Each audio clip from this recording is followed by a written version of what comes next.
Hello दोस्तों, आपका इस वीडियो में स्वागत है। मैं बोल रहा हूँ पंकज। आज हम तुम्हें बताएंगे मुग़ल साम्राज्य के बारे में। मुग़ल साम्राज्य, आराम से पढ़िए। मेरी क्लास में अगर इस क्लास को आपने देख लिया तो इस बाबर से संबंधित जो मुग़ल साम्राज्य है, मुग़ल साम्राज्य से संबंधित जितने भी क्वेश्चन आएंगे, आपका एक भी क्वेश्चन इससे बाहर नहीं होगा। आप बस वीडियो के अंत तक बने रहिए। तो मुग़ल साम्राज्य के अंदर हम सबसे पहले मुग़ल साम्राज्य की नींव वैसे कब पड़ी थी? 1526 ईस्वी में। कितने में? 1526 ईस्वी में। ये किसने डाली थी? अब आगे बताते हैं, देखो।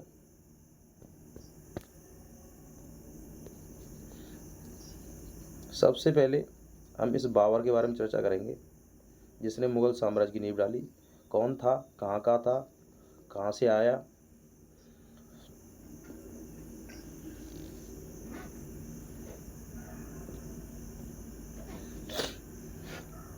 बाबर।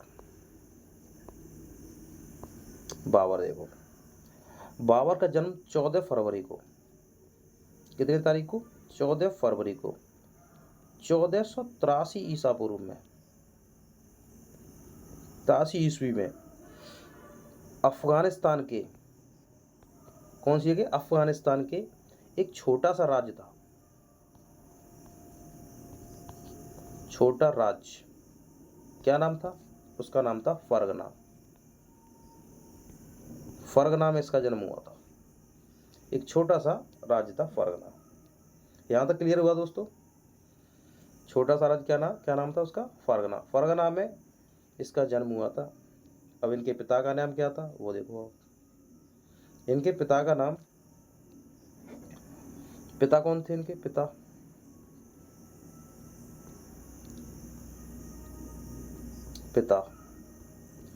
पिता का नाम था उमर शेख मिर्जा। उमर शेख मिर्जा, पिता का नाम था उमर शेख मिर्जा। ये कौन से वंश के थे? तैमूर वंश के थे। कौन से वंश के? तैमूर वंश के। आप कॉपी और किताब अपनी जो भी कुछ है, नोटबुक लेके बैठिए एकदम तैयार। इससे जितनी भी मैं डिटेल बताता चल रहा हूँ, आप अपनी लिखते चलिए।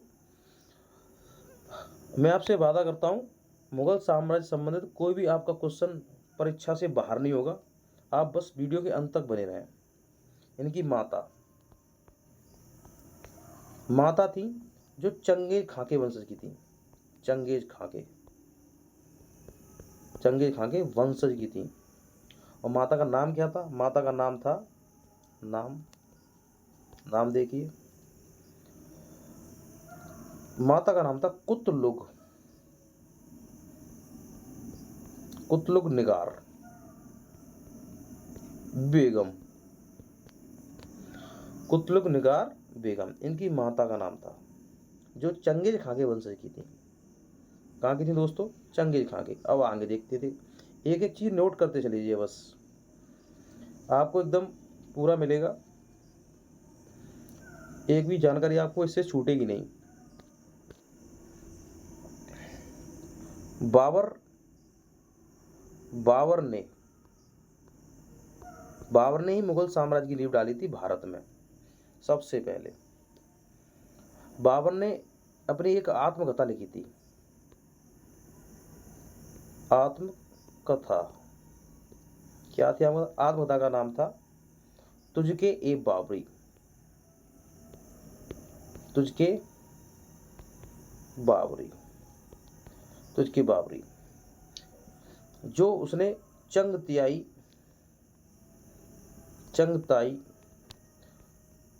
तुर्की भाषा में लिखी थी। तुर्की भाषा में लिखी, जो इसकी बाबर की मातृभाषा थी। कैसी थी? मातृभाषा। ओके, अब आगे चलते हैं दोस्तों। यहां तक समझ में आया? इसने अपनी एक आत्मकथा लिखी थी जिसका नाम था तुझके बाबरी। तुझके बाबरी तुझके बाबरी तुझ एक बाबरी। अब ये वहां से कैसे आया, सुनो मेरी बात। 1494 ईस्वी में, 1494 ईस्वी में ये 12 वर्ष का था। कितने वर्ष का था, बाबर की बात कर रहे हैं हम, 12 वर्ष का था। ये फरगना की गद्दी पर बैठा, फरगना की गद्दी पर बैठा। कहाँ की गद्दी पर बैठा, फरगना की पर।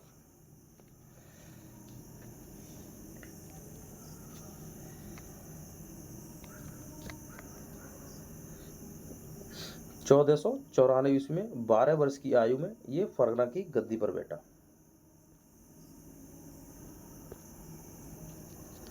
कहाँ पर बैठा, फरगना की गद्दी पर। कितने वर्ष का था, 12 वर्ष का था। मात्र 12 वर्ष की उम्र में ये गद्दी पर बैठ गया था।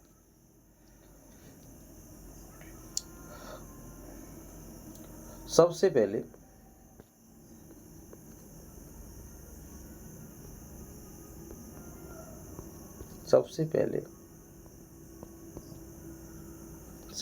इसने भारत के बारे में सुना था। भारत के बारे में क्या सुना था इन्होंने, जो इधर जो ये भारत आ गया, इसने सुना था कि भारत सोने चांदी का देश है। भारत के बारे में इसने सुना,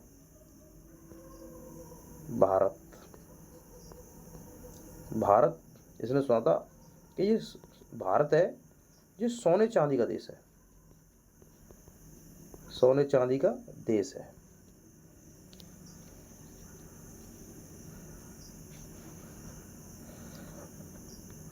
तो उसने भारत के बारे में सुना कि भारत में बहुत सारी संपत्ति है, तो इस कारण यह वहां से भारत के लिए चला कि वहां पर जाएगा और बहुत सारी संपत्ति इसको मिल जाएगी, इसीलिए ये भारत आया था।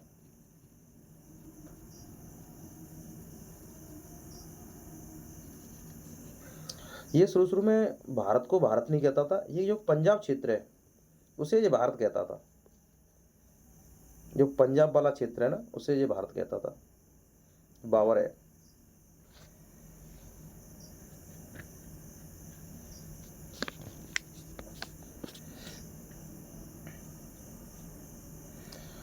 बाबर की भारत विजय की आकांक्षा का एक और ही कारण यह था क्योंकि उसे काबुल में बहुत कम आय होती थी। काबुल में दिक्कतें थी, काबुल में आय कम थी। आय कैसी थी, कम थी, लेकिन इसे चाहिए संपत्ति।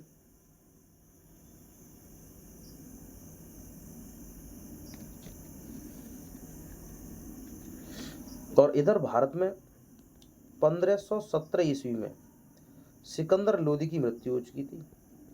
सिकंदर लोदी की मृत्यु, और सिकंदर लोदी की मृत्यु के बाद इधर जो राज रहा था वो उसका नाम था इब्राहिम लोदी।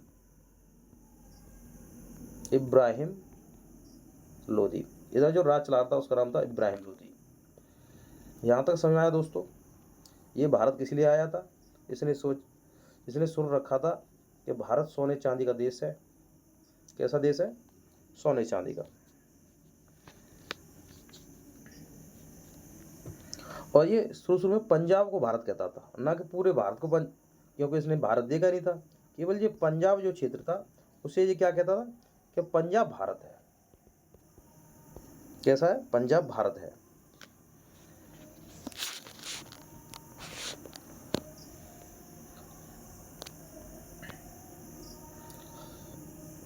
इब्राहिम लोदी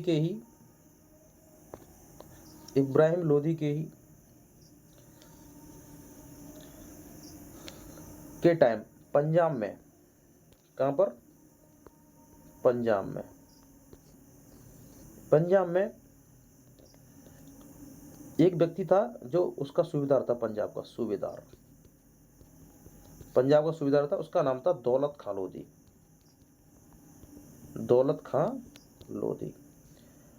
खां लोधी जो था वो क्या नाम है, दौलत खां लोधी इब्राहिम लोधी का चाचा था।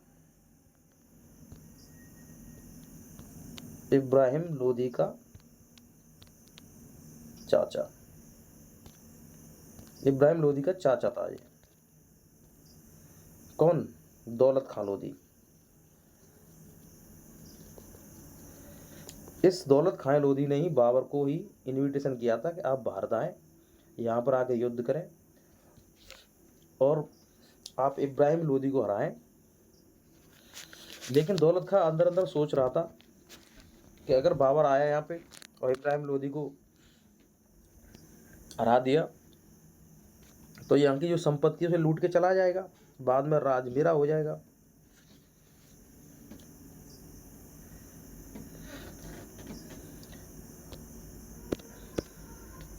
पंद्रह सौ अठारह ईस्वी में 1518 ईस्वी में बाबर ने बहरा के दुर्ग पर आक्रमण कर उसे जीत लिया।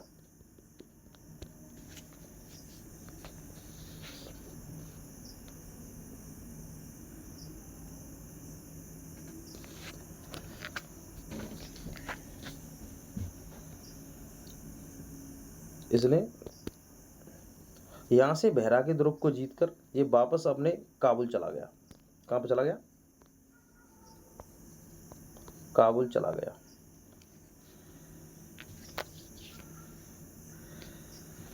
लेकिन बाबर ने 1520 ईस्वी में 1521 और 20 में पुनः सिंध नदी पार कर बहरा और सियालकोट को जीत लिया द्वारा। क्योंकि उस टाइम क्या नाम, बहरा पे जब इसने आक्रमण किया था तो दौलत खां लोदी से नाराज हो गया था। तो ये फिर दोबारा काबुल के लिए लौट गया था बाबर। फिर दोबारा 1520 और 1521 में इसने दोबारा आक्रमण किया है तो इसने बहरा और सियालकोट को जीत लिया। सियालकोट को जीत लिया इसने दोबारा 1520 या 1521 ईस्वी में। 20 में बहरा को जीता, 21 में सियालकोट को जीत लिया। इसने दोबारा आक्रमण किया था दूसरी बार।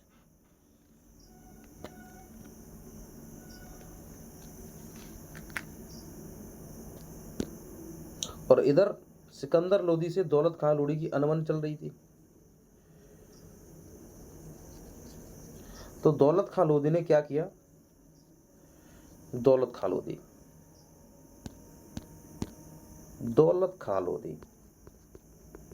दौलत ने क्या किया? इसका बेटा था एक दिलावर खां। क्या नाम था? दिलावर खां। दिलावर खां दूत बनकर बाबर के पास पहुंचा और भारत आने के लिए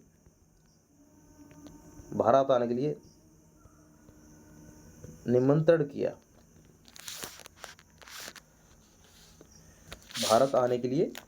किया। इसका क्या नाम था? दिलावर खां, जो इसका पुत्र था दौलत खां का। और दौलत खां इब्राहिम लोदी का चाचा था। इब्राहिम का ये चाचा था, अंकल था ये, दौलत खां लोदी। और दौलत खां लोदी का बेटा कौन था? दिलावर खां। इसने दिलावर खां को बाबर के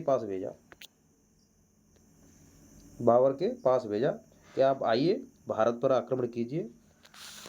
क्योंकि दिलावर खां और दौलत खां का ऐसा विचार था कि अगर बाबर आएगा तो यहाँ पर इब्राहिम लोदी को हरा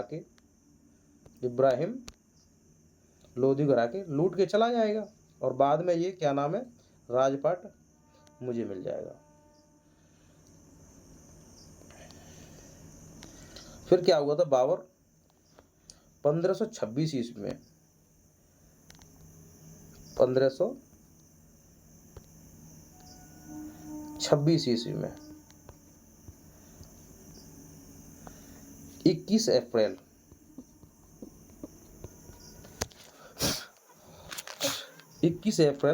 1526 ईस्वी में पानीपत के मैदान में, ये पानीपत का मैदान कहाँ पड़ता है? हरियाणा। दोस्तों बने रहिए, एकदम क्लियर तरह से बताऊंगा। ये अपनी विशाल सेना लेकर इब्राहिम लोदी से इसका युद्ध हुआ। इब्राहिम लोदी से क्या हुआ था इसका वॉर। इसे कहते हैं पानीपत का प्रथम युद्ध। पानीपत का प्रथम युद्ध जो 21 अप्रैल 1526 को हुआ था। बाबर ने 12,000 सैनिकों के साथ सिंधु नदी को पार किया। कितनी सेना लेके आया था ये? 12,000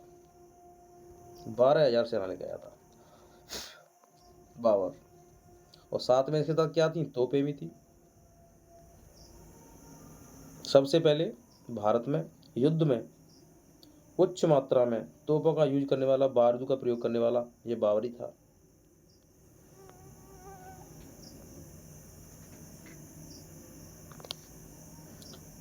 इस युद्ध में बाबर के पास तोपें थी, कुशल सेना थी,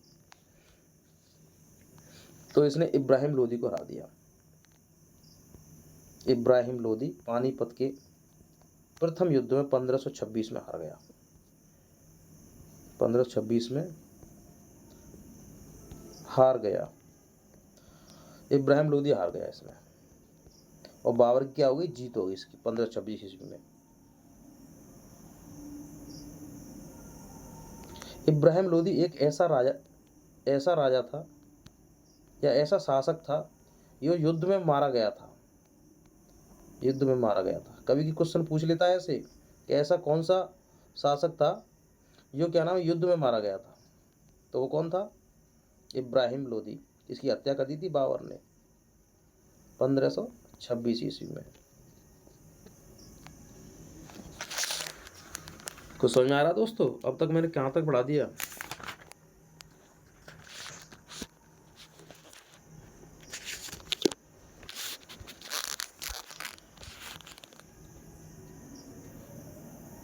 इस युद्ध से क्या हुआ?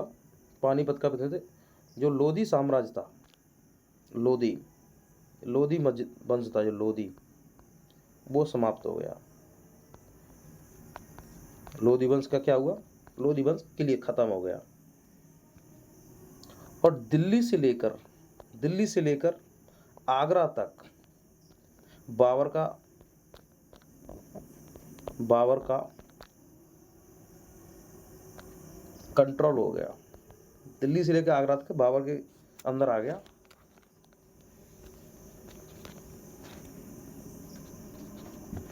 लेकिन इसके बीच में ही इसके अधीन तो आ गया, लेकिन दो क्षेत्र ऐसे थे जो इसे कठिनाई को सामना करना पड़ा। इसे कठिनाइयों का सामना करना पड़ा। क्या था? एक तो इसके विरुद्ध था मेवाड़ का राणा सांगा। कौन था? राणा सांगा। वो खुद को स्वतंत्र मानता था, ठीक है। और दूसरा था अफगान। दूसरा कौन था? दूसरे थे अफगान। अफगान दो सेना थी यहाँ पे, एक तो राणा सांगा था, एक था अफगान। आगे क्या होता है दोस्तों? आगे देखो, अब क्या होता है? बाबर राणा सांगा से लड़ने जाता है। जब राणा सांगा से अगली साल 16 मार्च, कितनी मार्च? 16 मार्च 1527 ईस्वी में राणा सांगा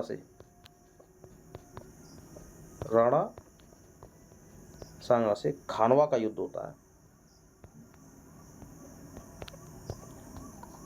खानवा का युद्ध होता है।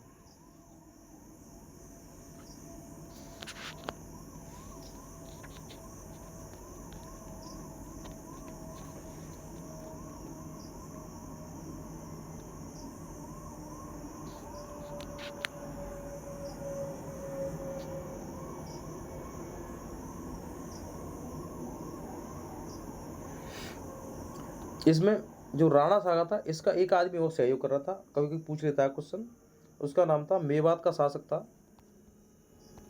मेवात का शासक कौन था? उसका नाम था हसन खां। हसन खां। इसका नाम क्या था? हसन खां। खानवा के युद्ध में एक आदमी था हसन खां, जो इसने खानवा के युद्ध में इसकी हेल्प की थी। इसके साथ ही उसने युद्ध लड़ा था, खानवा का युद्ध।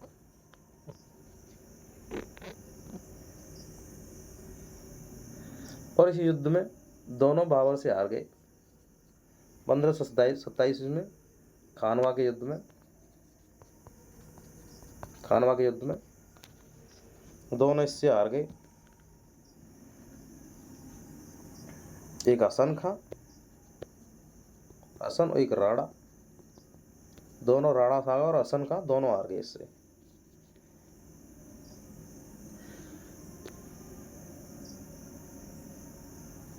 और इसी युद्ध के बाद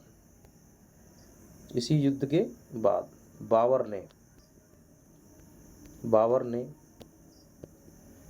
जिहाद का नारा दिया। जिहाद का नारा दिया और गाजी की उपाधि धारण कर ली। गाजी की उपाधि धारण की।